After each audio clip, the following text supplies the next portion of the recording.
year of the dragon, a year of year of harmony and prosperity. So this is what we wish for the Chinese people: harmony, peace, and prosperity. For this year, it's the year of the dragon, so it's actually a very good year, and I hope that this will be very fruitful for cooperation between Holland and China in many different ways.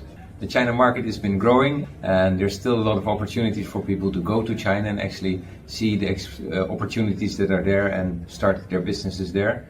I think China has lots of attractive places that are still not seen by a lot of international visitors, and I hope I can be helpful with a little bit of tourism knowledge to help these destinations to blossom again.